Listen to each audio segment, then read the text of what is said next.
Faut qu'Émilie et Sabrina, vous ouvriez vos micros, là, ça y est, hein, vous pouvez? Ouais. Bonjour et bienvenue à tous à cette soirée de témoignages. Nous avons la joie de vous recevoir. Merci d'être connectés à cette heure-ci. Alors, l'association Ariel a vraiment la joie de recevoir Sabrina parmi nous. Bonjour à tous. Alors, si vous ne connaissez pas Ariel, Ariel, c'est une association, enfin, ce que veut dire Ariel, c'est l'association pour la recherche et l'interprétation de l'Évangile en langue des signes. Alors, nous sommes une petite équipe de CA et ce soir, il y a quelques membres qui sont présents. Donc, il y a Élodie. Et coucou là, Élodie. Il y a Caroline.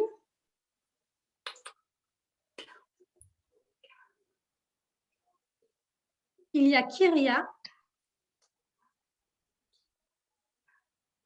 Et puis moi-même, Émilie.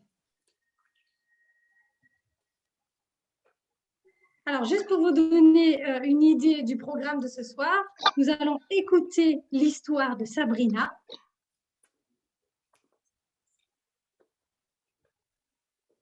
Ensuite, nous aurons un temps de discussion questions-réponses. Pendant ce temps-là, vous aurez la liberté de poser vos questions à Sabrina. Et ensuite, si vous le souhaitez, nous allons vous proposer aussi un temps de prière dans des salles virtuelles.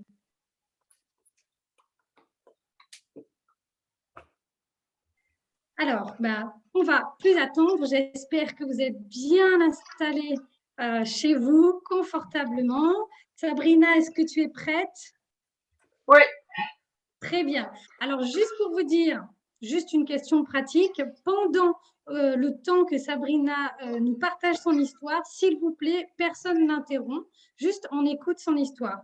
On aura le temps d'échanger, de poser nos questions librement après. Tu peux dire qu'il y a des relais, il ne faut pas qu'ils s'étonnent, il y aura des relais d'interprètes. Alors, et pour que ce soit clair aussi, alors pendant le temps de témoignage de Sabrina, vous aurez 3 écrans devant vous. Il y aura bien sûr Sabrina, mais il y aura les 2 interprètes aussi. Donc, Priscille et Kyria, qui vont se relayer pendant le témoignage. Si vous êtes gêné par les 3 écrans, vous pouvez vous-même épingler l'interprète qui signe. C'est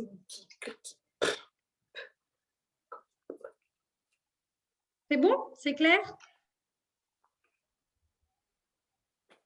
Oui, oui, c'est clair. Parfait. On démarre. Sabrina, c'est à toi. Donc, je m'appelle Sabrina Kebli. Je suis née à Paris et j'ai vécu en banlieue parisienne, dans les quartiers nord, Sarcelles, Saint-Denis. Pour ceux qui connaissent, c'est des quartiers plutôt sensibles. Et j'ai grandi, comme on dit, sans foi ni loi, parce que mes parents ne m'ont jamais inculqué de religion. Mon père est d'origine algérienne et ma mère d'origine française, mais n'étaient pas vraiment croyants ni l'un ni l'autre. Mon père était quelqu'un qui était assez assez volage. Il aimait bien sortir, faire la fête, courir après les filles, boire. Et ma mère m'élevait comme elle pouvait. Et à l'âge de 5 ans, il est parti. Et je dois dire que j'avais pas beaucoup de relations avec lui. De temps en temps, il passait me voir entre 2 femmes, il se rappelait de moi. Et même les week-ends où il devait venir me chercher, c'était souvent la plupart du temps. Il m'oubliait et c'était le genre de père qui s'arrangeait toujours pour me dire que je n'avais pas été sage au moment de Noël ou mon anniversaire pour ne pas avoir à me faire de cadeaux. Mais je dois dire que j'ai pas mal vécu la séparation de mes parents parce que À la maison, il y avait beaucoup de disputes, mes parents se battaient, et quand mon père est parti, c'était pour moi plus calme à la maison. Et lorsque j'ai eu 15 ans, ma mère m'a dit, bon, je t'ai élevé jusqu'à présent, maintenant ton père va prendre la suite. Alors sur le moment, je me suis dit, bon, elle plaisante parce que mon père s'était jamais occupé de moi. Et en fait, elle, de son côté, elle avait rencontré un autre homme, elle avait envie de refaire sa vie. J'a- J'avais bien compris sa démarche et je voulais pas être égoïste parce que je me suis dit que moi-même un jour j'allais partir de la maison et que ma mère allait se retrouver seule. Donc je suis partie vivre chez lui, mais bien sûr avec le temps mon père était devenu de plus en plus alcoolique, de plus en plus violent et c'était un climat, une façon de vivre totalement différente.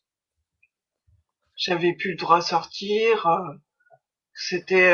j'étais juste là pour faire le ménage, tenir la maison et et même pour avoir de l'argent pour déjeuner le midi, c'était toujours la guerre pour qu'ils me donnent de quoi manger. Et déjà à cette époque-là, j'avais pris l'habitude de manger dans les supermarchés où c'était mes camarades qui me donnaient à manger le midi pour parce qu'ils voyaient bien que c'était difficile pour moi.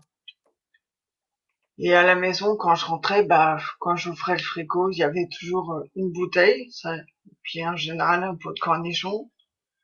Et c'était toujours compliqué, le frigo était souvent vide. Mais bon, je me débrouillais comme je pouvais. Et mon père, lui, à cette époque, s'était séparé de sa dernière femme en date, parce que il lui avait notamment fait des violences physiques et il lui avait même éteint sa cigarette sur la poitrine, lui laissant des cicatrices. Faut dire que mon père, c'était quelqu'un de pervers et qui avait souvent, même vis-à-vis de moi, des paroles et des gestes très déplacés. J'avais 15 ans, mais il avait aucune gêne quand j'étais sous la douche à rentrer. Et si je disais quelque chose pour qu'il sorte, il ouvrait le rideau de la douche et même me touchait la poitrine pour me dire, mais de toute façon, tu es à moi, c'est moi qui t'ai fait, tu m'appartiens. Et j'avais très peur de lui parce que je savais jamais où était la limite. Et quand il rentrait le soir, souvent, il était sous. Et un soir, il est rentré dans ma chambre alors que je dormais. Et j'ai eu très peur parce qu'il me regardait et moi, je faisais semblant de dormir. Mais je me souviens juste des battements dans ma poitrine et j'avais peur parce que je savais pas comment j'aurais pu me défendre si jamais il allait plus loin. Heureusement pour moi, il est sorti. Mais à ce moment-là, j'ai vraiment commencé à fumer de plus en plus du cannabis parce que c'était le seul moyen que j'avais pour calmer mes angoisses et arriver à dormir. Habituellement, je fumais de temps en temps avec mes amis à la sortie des cours, mais là, c'était vraiment devenu un besoin quotidien. Et un jour, il a même menacé de me tuer et je savais qu'il en était capable.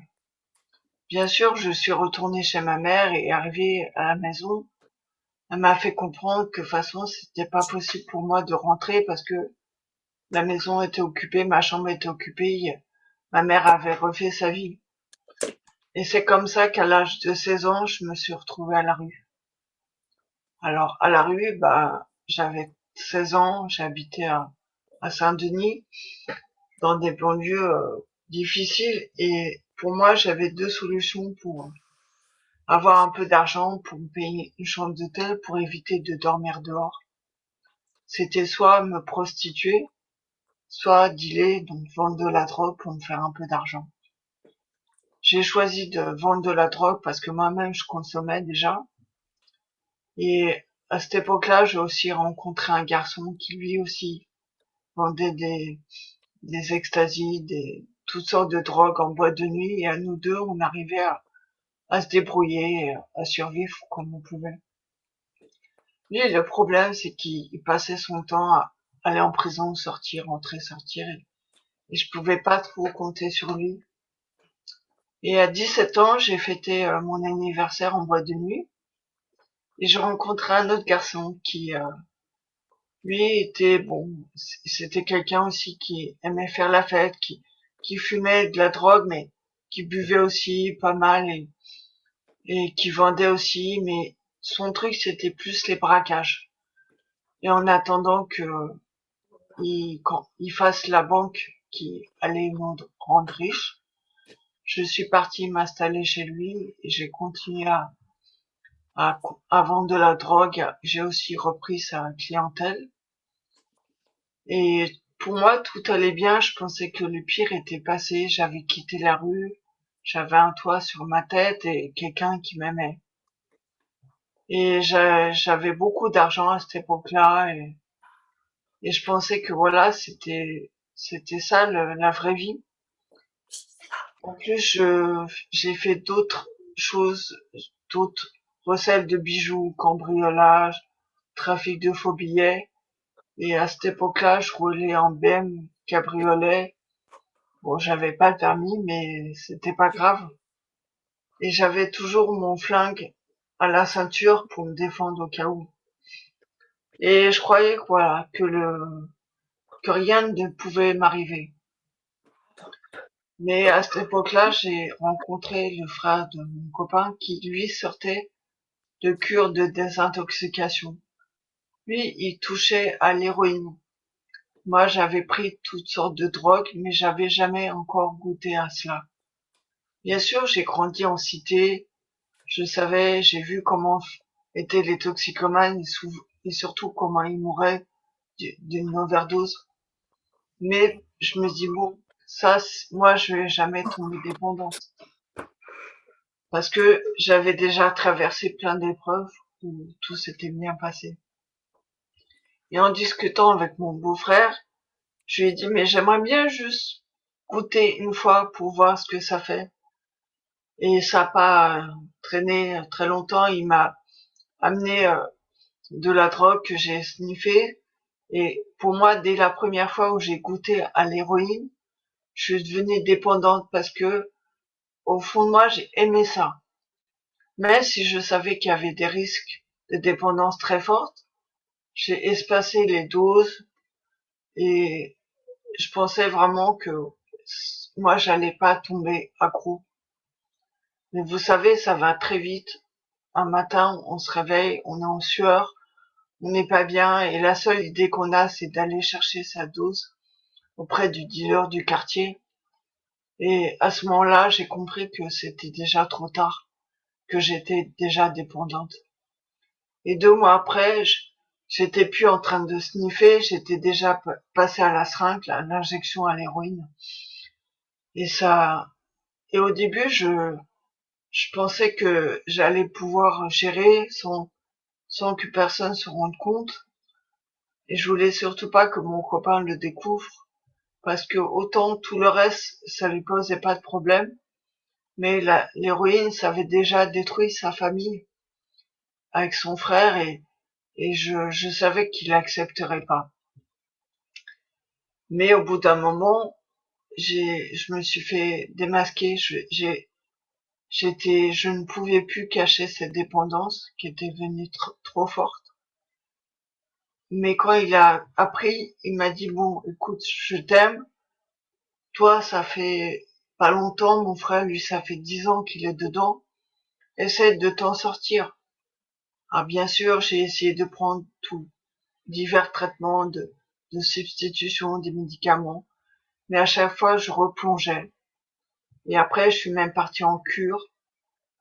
Et après, en post-cure. Une post-cure, c'est un endroit, un centre où on apprend avec d'autres toxicomanes à gérer une vie normale, à se lever le matin, à prendre des repas, à avoir des activités. Le but, c'est non seulement de vivre sans drogue, mais aussi de pouvoir après se réinsérer dans la société. Normalement, c'est un programme qui dure 1 an. Et moi, au bout de 8 mois, je me sentais bien, je me sentais forte. Je pensais vraiment, voilà, que le pire était passé, j'avais repris le contrôle de ma vie. Et je suis rentrée chez moi, enfin, chez mon copain. Le problème, c'est que je suis retournée dans le même quartier où j'ai rencontré les mêmes fréquentations, les mêmes personnes avec qui je prenais de la drogue, mais aussi à qui je vendais de la drogue. Et vous savez, c'est le genre d'amis qui vous disent ah c'est bien, félicitations, t'as arrêté, et puis qui me demandaient toujours mais bon pour moi tu n'as pas quelque chose. Et j'avais beau leur dire non non laisse-moi tranquille, ouais. Et il y a toujours les gens qui reviennent vers toi pour cela. Et j'avais toujours mon beau-frère qui était mon beau-frère qui m'a dit mais tu n'as pas besoin d'argent. Bien sûr que j'avais besoin d'argent parce que moi j'étais partie plusieurs mois en cure et mon copain bon bien sûr lui il faisait toujours des trafics mais il avait pas changé son rythme de vie et quand je suis arrivée il y avait toujours la banque qui nous appelait vous êtes à moins 5 000, moins 10 000. C'était une époque où j'avais beaucoup d'argent mais paradoxalement c'était une période où j'avais énormément de problèmes d'argent.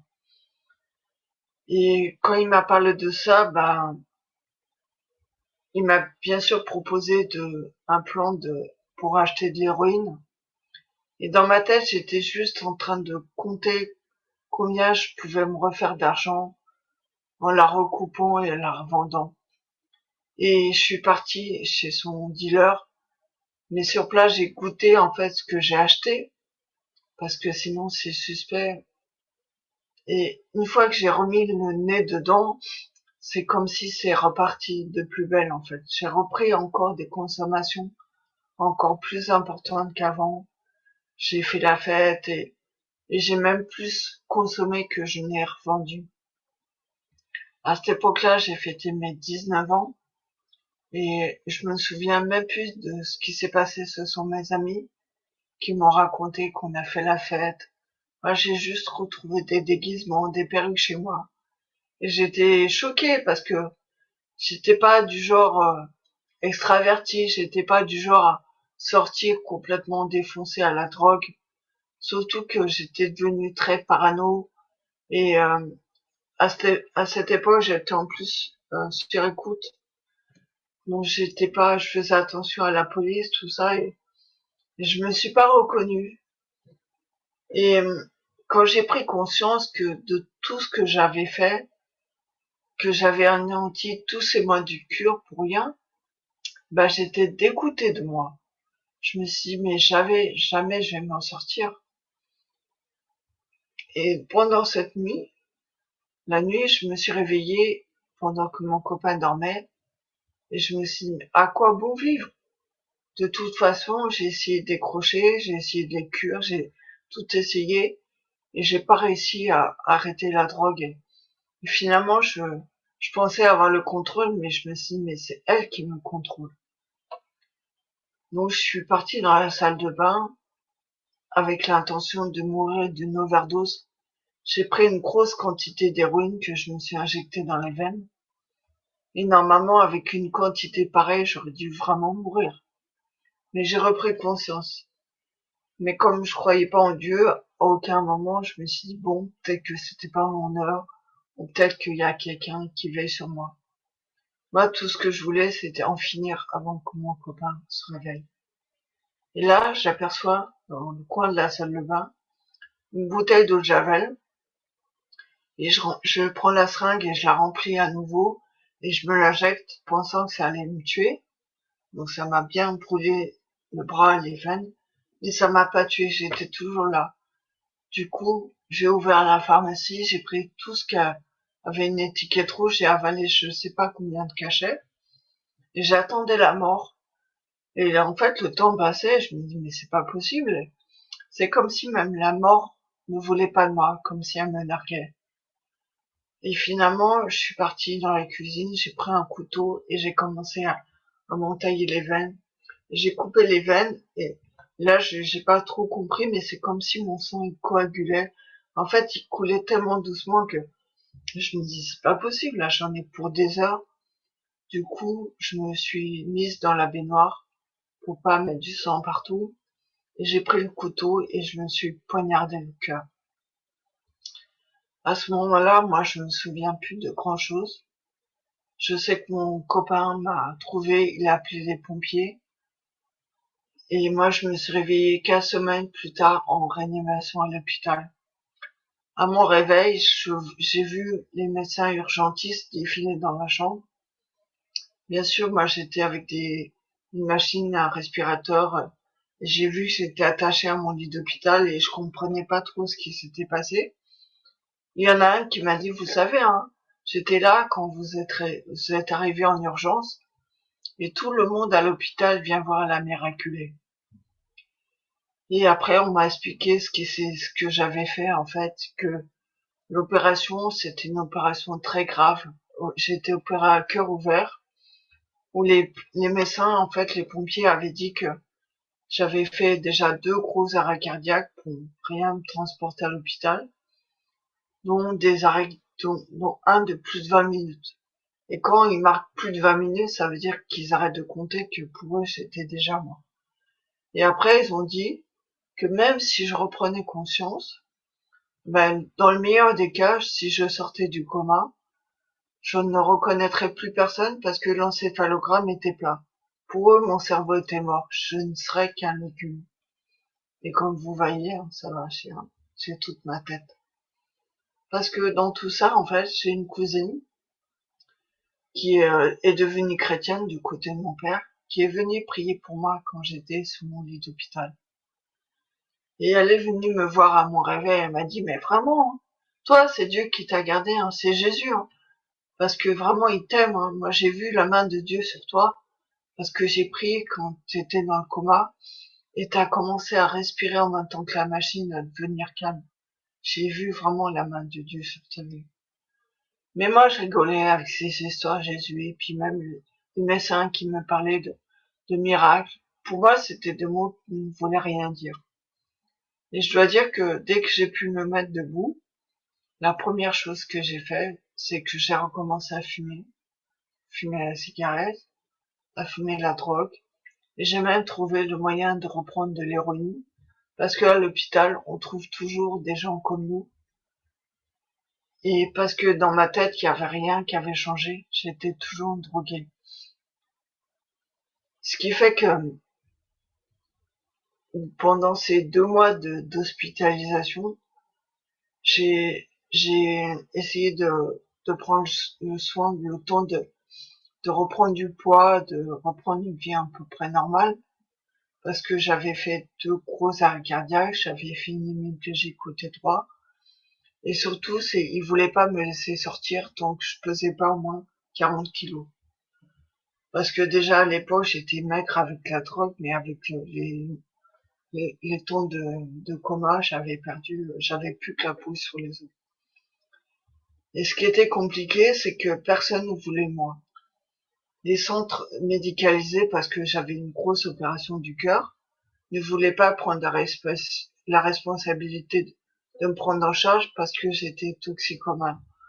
Les maisons un peu plus de repos avec un soin psychiatrique ne voulaient pas prendre la responsabilité parce que j'avais physiquement une grosse opération à cœur ouvert. Donc finalement, j'ai dû repartir chez ma mère que l'hôpital a retrouvé, qui était partie entre-temps vivre en province. Et je suis repartie vivre chez elle quelques mois, le temps de me refaire ma rééducation. Pendant ce temps-là, j'avais toujours ma cousine qui me disait, mais viens à l'église, on peut prier pour toi, Jésus peut changer ta vie. Mais je dois dire que je trouvais toujours une excuse pour pas y aller. C'est peut-être dur à croire, mais au fond, moi, j'avais pas vraiment envie de changer de vie. Pour moi, ma vie, c'était ça. Et dans ma tête, je me disais déjà, si j'arrive à vivre jusqu'à 25 ans, ça serait déjà bien. Et à un moment donné, je me suis quand même posé des questions. J'ai fait le point sur ma vie. Je dis bon, j'ai tout raté, j'ai dû arrêter mes études. Avec mon copain, on s'est séparés. Aujourd'hui, voilà, je suis retournée chez ma mère. J'ai pas de travail, j'ai rien. Et même ma mort, je l'avais raté, j'avais tout raté en fait. Je me suis dit bon, je me suis donné 1 an pour vivre autrement. Et je me suis dit si au bout d'1 an, j'ai pas une vie normale comme tout le monde avec un travail, etc. Bah je retourne à la rue, à la drogue, à ce que j'ai fait, et puis voilà, je finirai ma vie comme ça. Bon, je suis retournée sur Paris, j'ai passé mon permis, j'ai commencé à chercher du boulot, mais c'était compliqué parce que, en plus, j'avais quand même des séquelles. J'avais été quand même paralysée du côté droit et j'avais encore du mal à parler, à écrire, malgré la rééducation. Et j'avais toujours ma cousine qui me parlait de Jésus et finalement, elle me dit, mais tu fais quoi pour Noël? Noël, je dis, bah moi, rien de spécial parce que ça avait pas de signification pour moi. Elle m'a dit, bah viens, il y a un rassemblement de jeunes chrétiens. Et dans ma tête, je dis, ah non, des chrétiens, c'est pas des gens qui font la fête comme moi. Je voulais pas partir plusieurs jours avec des chrétiens, de peur de m'ennuyer. Mais elle a dit le mot magique parce que c'était un rassemblement européen et ça avait lieu en Hollande. Ah, je dis, ouais, la Hollande, super. Je dis, oui, oui, ça m'intéresse, je viens tout de suite. Bien sûr, elle me connaissait, elle savait très bien que je venais en Hollande, parce que là-bas, on peut acheter du cannabis, c'est gratuit, enfin, c'est pas gratuit, c'est légal, pardon. On peut en trouver à tous les coins de rue, dans les coffee shops. Et là-bas, sur place, bien sûr, c'est la première chose que j'ai fait, j'ai été acheter plein de sortes d'herbes. Mais sur place, j'ai quand même rencontré des chrétiens, d'autres personnes qui, qui m'ont partagé leur témoignage. Et un ami de ma cousine est venu me voir et avec sa grosse bille là sous le bras et puis il m'a dit mais c'est formidable, c'est toi Sabrina, ta cousine m'a parlé de toi et t'es en vie et franchement c'est super, si tu as des questions, je peux prendre le temps de te répondre et moi je le regarde et je lui dis bah non, moi j'ai pas de questions hein.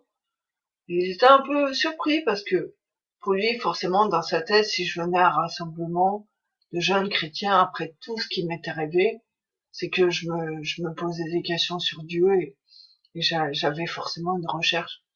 Mais je pouvais pas lui dire que j'étais venue juste parce que c'était la Hollande et que c'était une occasion pour moi de faire mes courses.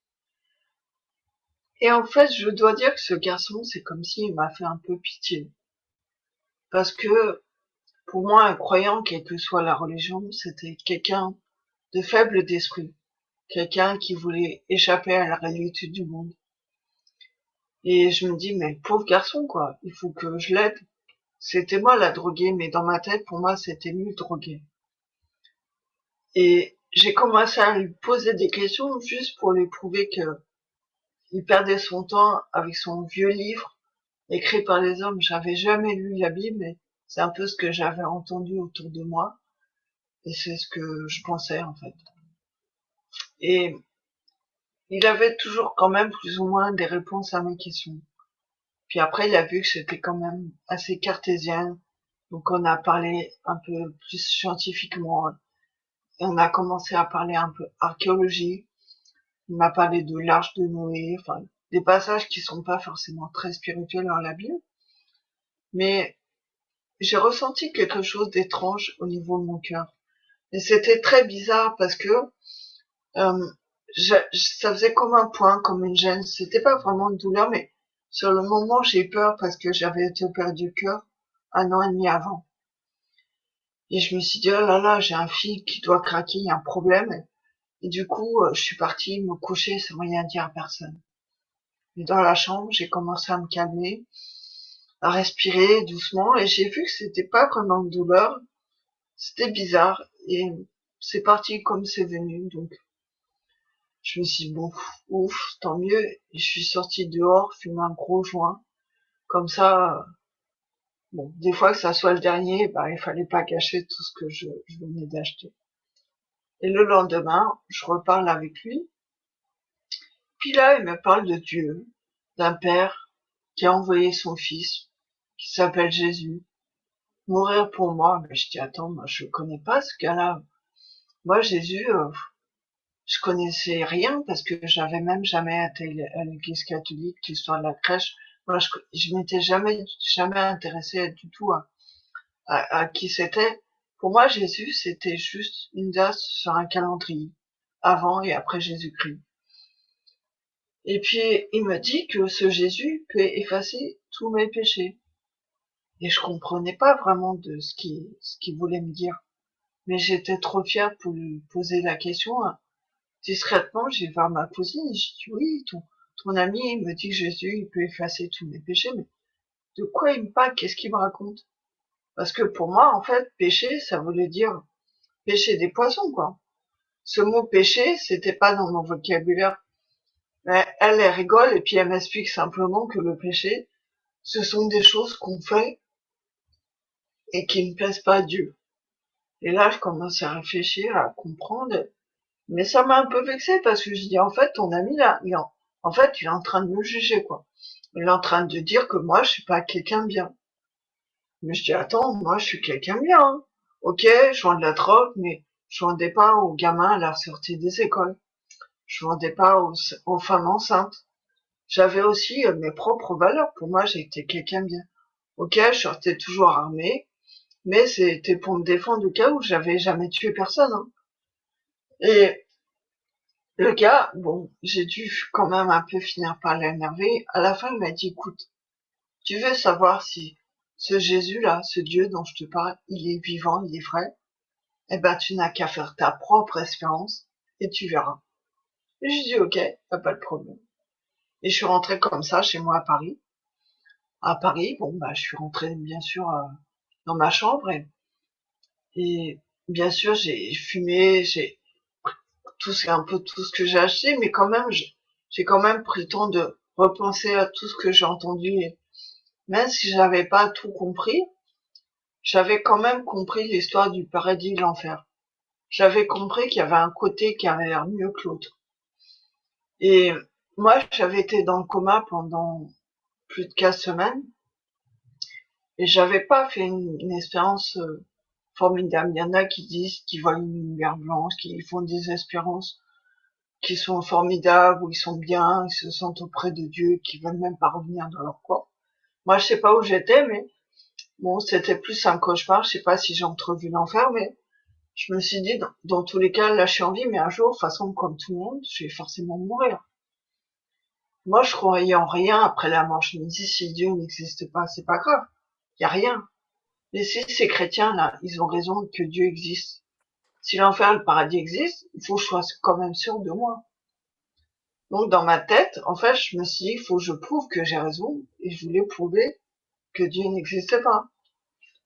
Mais, en fait, j'avais pas demandé comment faire ma propre expérience. Alors, comme ça, dans ma chambre, j'ai commencé à parler. J'ai commencé à parler à ce Jésus et j'ai raconté ma vie et j'ai fait tout le bilan de ma vie. Mais pour moi, c'était compliqué parce que j'avais pas choisi la vie que j'avais eue. J'avais pas choisi toutes les mauvaises choses que j'ai fait. Pour moi, j'étais une victime. Et j'avais fait pour moi les moins mauvais choix qui se présentaient à moi. Mais j'avais une part de moi quand même qui voulait croire, croire quand même parce que j'avais pas d'explication pour le ressenti que j'avais reçu dans mon cœur au moment où le gars m'avait lu la Bible, parce que la deuxième fois qu'il m'a relu la Bible, j'ai ressenti à nouveau cette gêne, ce point dans mon cœur qui était étrange, pour lequel j'avais pas d'explication logique. Mais en tout cas, j'avais fait le lien que c'était les 2 fois ça s'était produit. C'était quand il me lisait un passage de cette Bible dont je me moquais, où je disais, toi, ton vieux bouquin écrit par les hommes.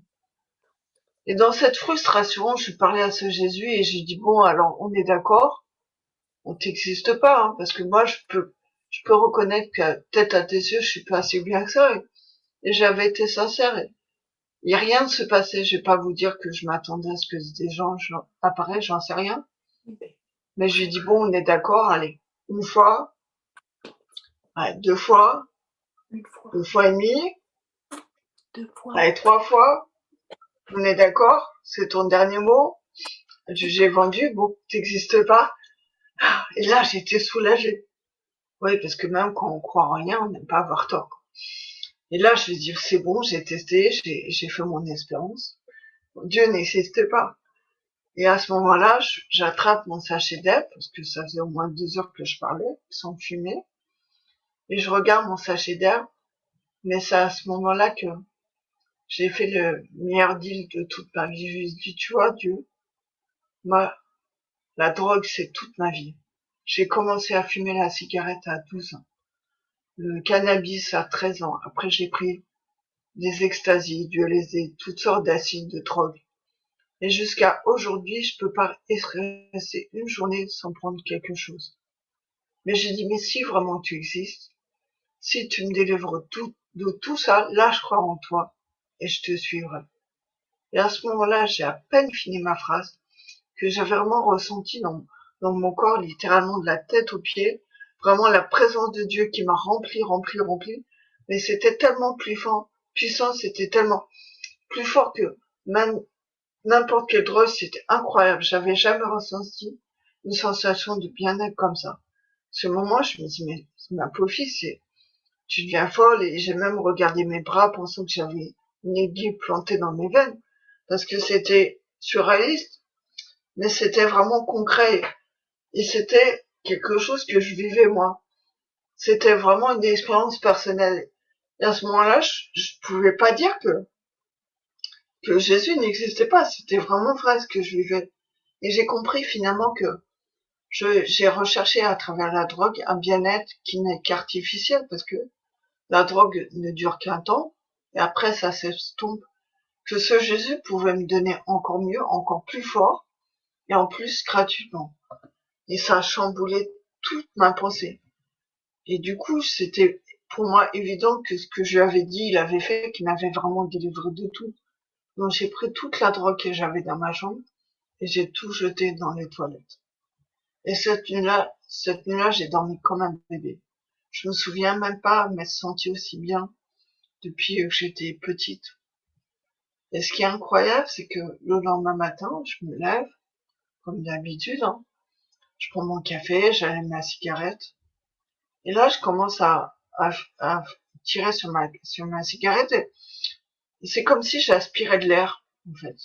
Ça avait pas de goût, je me dis, c'est bizarre, peut-être que la cigarette, elle est cassée, il y a un trou, il y a quelque chose qui va pas, mais en fait, non, la cigarette était normale. Et là, j'ai réalisé qu'en fait, jusqu'à la cigarette, j'avais été totalement délivrée de toute ma dépendance. Alors, j'avais même pas pensé que la cigarette, c'était une addiction, parce que pour moi, c'était le dernier de mes problèmes, en fait. Et j'ai pris mon paquet, je l'ai jeté à la poubelle, et j'ai même pas eu envie de fumer, tout est parti instantanément. Et c'est incroyable parce que même la cigarette, moi, j'avais jamais pu arrêter. Et une semaine plus tard, ce que je me suis aperçu, c'est que dans la rue, je me promène, il y a une fille qui me demande du feu. Et moi, spontanément, je lui dis non, désolé, je fume pas. Je me suis surprise à dire cette phrase. Parce que, pour moi, j'avais fumé depuis toute jeune, c'était toute ma vie. Et spontanément, je lui dis non, désolé, je fume pas. Et là, j'ai compris que, concrètement, tous les produits, enfin, toutes les méthodes où j'avais déjà été désintoxiquée, là, il y avait vraiment quelque chose qui avait changé à l'intérieur de moi. Et c'était quelque chose d'incroyable, quoi. Alors bien sûr, j'ai appelé ma cousine, je lui ai raconté l'expérience que j'avais faite avec Jésus dans ma chambre. Et ce jour-là, elle a pleuré au téléphone, elle m'a dit, tu sais, j'ai tellement prié pour toi, ça fait 6 ans que je prie pour toi. Et j'étais vraiment touchée, et c'était incroyable parce que c'était plus des vieilles histoires de Jésus où je m'imaginais que c'était des trucs d'il y a 2000 ans. Parce que pour moi, c'était quelque chose que je vivais aujourd'hui dans ma vie, quoi. Et après ça, je me suis fait baptiser, j'ai commencé à aller à l'église, et vraiment Dieu a changé toute ma vie. Très vite, j'ai pu pardonner à mes parents, j'ai pu reprendre contact, et vraiment toute la haine que j'avais dans mon cœur est partie parce que c'était vraiment quelque chose qui me tenait toutes ces années. Et j'ai même pu trouver du travail. Dieu m'a permis de rentrer dans l'administration sans passer le concours parce que suite à l'hospitalisation, j'avais une reconnaissance travailleur handicapé qui m'a servi en fait pour entrer dans l'administration sans même passer le concours, ce que je savais même pas. Et je suis devenue fonctionnaire. Et au bout d'un an, j'étais titulaire, j'ai pu même acheter directement un appartement. Et à 23 ans, je me suis retrouvée avec un travail fixe et propriétaire. Et bon, il y a beaucoup de choses, beaucoup de miracles, comme si on a prié pour moi, j'ai retrouvé l'usage de mon bras, parce que j'étais paralysée quand même du côté droit. Et Dieu a fait beaucoup de choses dans ma vie. Par contre, il y a d'autres choses qui ont été un peu plus longues parce que j'avais encore un caractère très dur et j'avais surtout le problème de confiance parce que j'ai mis des années à comprendre la notion de Dieu le Père. Vous savez, quand on dit Dieu le Père, bah pour moi, c'était compliqué parce que j'avais pas eu un père aimant, un père qui m'a aimé, qui m'a protégé. Moi, mon père, c'était synonyme de problème. Et ça, j'ai mis 10 ans à le comprendre. Au point que j'avais tellement pas confiance en Dieu, parce que je voulais qu'il m'explique tout, je voulais tout comprendre. Et du coup, je me suis même fâchée avec lui pendant plusieurs années où je l'ai rejeté de ma vie. J'ai dit, à le considérer comme tous les autres hommes, j'ai pas besoin de toi. Et je voulais faire ma vie un peu sans lui. Et j'ai même voulu me marier et choisir la personne que moi je voulais, qui n'était pas chrétien. Et je me suis éloignée de Dieu pendant 7 ans. Donc jusqu'au jour où la personne est partie. Et finalement, c'est avec cette séparation où je me suis souvenu de Dieu qui, par le passé, avait toujours été là, où j'ai fait à nouveau cette démarche de repentance, de revenir à lui. Mais voilà, j'ai quand même perdu 10 ans de ma vie à cause de cette révélation de Dieu le Père qui m'a manqué. Mais peu importe en fait son parcours et son chemin, moi je connais pas vos vies, je connais pas vos situations. Ce que je peux dire en tout cas, c'est que quelles que soient vos difficultés, vos problèmes, Dieu est là et Dieu peut changer les situations qui peuvent sembler les plus désespérées. Moi, j'étais même pas croyante et Dieu m'a gardé en vie et Dieu m'a aimé. Je peux témoigner aujourd'hui. Aujourd'hui, je vais partout, même dans les écoles, dans les prisons, pour donner ces messages d'espoir aux autres, parce que je sais que ce que Dieu a fait pour moi, il le peut faire pour vous. En tout cas, je voudrais vous dire cela aujourd'hui, que vous pouvez toujours vous confier en lui, même si les hommes vous trahissent. Lui est fidèle, lui vous aimera toujours, pas comme les hommes aiment, mais parce qu'il est vraiment un père aimant et un père protecteur. Vraiment que Dieu vous bénisse. Je vais m'arrêter là et je vais peut-être vous laisser la place pour des questions, parce que ce qui est important, c'est qu'on puisse aussi échanger.